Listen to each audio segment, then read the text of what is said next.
भीमनगरी समारोह। दलितों की राजधानी में सपा कांग्रेस पर बरसे सीएम योगी, कहा सही और गलत की पहचान करके आगे बढ़ें।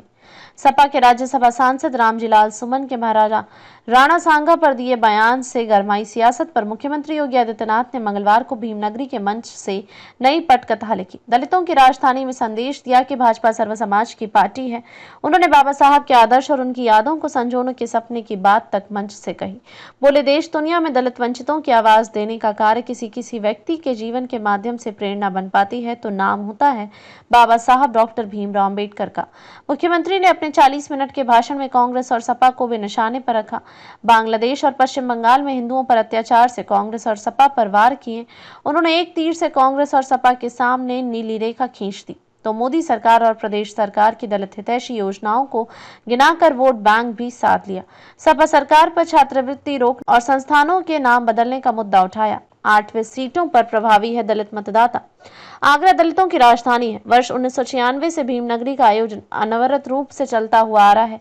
9 में से 8 विधानसभाओं में दलित मतदाता किसी भी पार्टी के लिए निर्णायक की भूमिका में रहते हैं। इस बार भाजपा के डॉक्टर भीमराव अम्बेडकर की जयंती पर एक बड़ा संदेश दिया है, जिससे साफ है कि भाजपा ने मिशन 2027 को लेकर अपनी राजनीतिक गोटियां बिछाना शुरू कर दिया है। 30वीं बार आयोजित हो रही भीमनगरी के मंच पर पहली बार मुख्यमंत्री योगी आदित्यनाथ आए तो उन्होंने कहा कि अपने पूर्वजों और महापुरुषों के प्रति सम्मान का क्या भाव होना चाहिए। अगर इसका दर्शन करना है तो यहाँ 4 दिवसीय कार्यक्रम आयोजित करके बाबा साहब की वर्ष 1956 में आगरा में उपस्थिति को अनुयायियों ने जीवंत बनाए रखा है। यह सराहनीय है। भीमनगरी में पूर्व प्रधानमंत्री, मुख्यमंत्री, राज्यपाल, केंद्र मंत्री और प्रदेश सरकार के तमाम कबीना मंत्री मुख्य अतिथि के रूप में शामिल हो चुके हैं। इनमें वर्ष 2001 में भीमनगरी में मुख्य अतिथि भाजपा के ही तत्कालीन मुख्यमंत्री राजनाथ सिंह बने थे।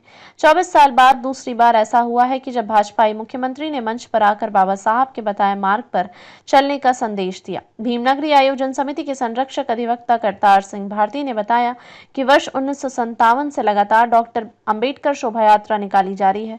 वर्ष 1996 में भीमनगरी आयोजन की शुरुआत ईदगाह कुतुलपुर से हुई थी। यहाँ पर बाबा साहब की पत्नी सविता अंबेडकर आई थी। योगी आदित्यनाथ अपने करीब 8 साल के कार्यकाल में पहली बार मुख्य अतिथि के रूप में भीमनगरी में शामिल हुए। मुख्यमंत्री ने जहां बाबा साहब के आदर्शों पर चलने की बात के साथ कांग्रेस और सपा पर भी तीर चलाएं। कहा कि 18 मार्च 1956 को आगरा आए तो तब उन्होंने एक बात कही थी कि मैंने संघर्ष किया, एक रास्ता दिखाया, अब इसे मंजिल तक पहुंचाने का दायित्व आपको सौंप रहा हूं। उन्होंने कहा था कि शिक्षित बनो, अपने बच्चों को शिक्षित बनाओ। उन्होंने आगरा को आगे बढ़ाने के लिए आज सरकारें कार्य कर रही हैं। उन्होंने संगठित रहने और हक के लिए लड़ो, सही और गलत की पहचान करके आगे बढ़ो, अपना मार्ग प्रशस्त करिए।